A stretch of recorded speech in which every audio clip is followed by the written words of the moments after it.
Frank, let's talk about the Exeter Synagogue and the cemetery. This all links with Bideford really. We came to live in Bideford temporarily after living in Israel, but living in Bideford made us very, very aware of how cut off we were from our Jewish life and connection we'd really enjoyed over the last 2.5 years. And we gradually got involved with the Exeter Synagogue, which at that time had been moribund for decades. But a chap called Harry Freeman, who's still a friend of mine, had started services again, and we got involved. We used to go to Exeter once a month on a Saturday, and then eventually Harry left. But what I had done straight away, I started a newsletter. Copies are still stored in the Bideford record office, Devon record office, I mean. And we built up the community. We wanted to enjoy a sense of community and sharing. I learnt a lot and I gained a lot. And so over the years with the synagogue, I eventually became the president of the synagogue, but also I was the de facto minister, so I took services. Luckily I had a good ear for remembering all the tunes and memorising the Hebrew, but also I did things like I taught the Cheder for Sunday school.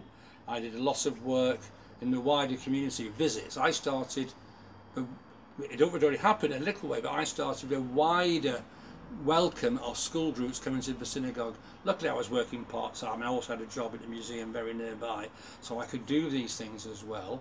Organised social events. We did like for Purim and Hanukkah, which are particular Jewish minor holidays, we did parties for the community. Not everybody wanted to come to services. We didn't feel a religious connection, but celebrating parties together or coming to the annual Passover Seder. I did one in Calendar Hall, part of the cathedral school. We catered the whole lot. It was me and Brana and our little boy. We'd do a meal for everybody, and I would do the whole Passover Seder in the evening for everybody. Did that for years. I joined SACRI, the Standing Advisory Council for Religious Education, and helped to write the agreed syllabus, it's called, for teaching RE in Devon schools. There were lots of things happened in a small way. Oh yes, I started taking funerals. I'd never taken a funeral before, but when somebody died I was asked to take a funeral, so I quickly learnt how to do it, how to officiate, how to bend the rules a little, so it wasn't just burials. I also did cremations. I even did services for non-Jewish people, which wasn't a Jewish service, even if it had a Jewish flavour sometimes. And so it was all part of his wider work.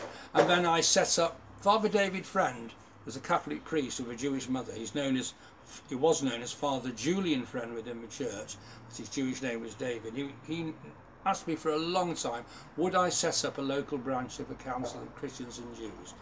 It took a long while, but eventually we did. He was so pleased. What happened was, one of our friends who lived locally here in Crediton was David Hill, who was born to Jewish parents who converted to Catholicism. So he, like me, had a sort of overlap. So we set up a council of Christians and Jews. We had a big launch in Exeter Cathedral, and Trevor MacDonald was the guest speaker from the pulpit there, and for several years that went very well. So these were all things which happened because of the association of Exeter Synagogue. And of course I learnt a huge amount. What I knew was the difference between being able to attend a service and being able to lead a service, and then chairing the synagogue committees, which was always a rumbustious affair with lots of emotion and table thumping and tears and dramatic scenes, but we managed it. And the synagogue does continue now. I'm no longer associated. It's changed its flavour and affiliation and things like that, and feels very different. Though I do occasionally attend services. I went last week for the first time in a long while.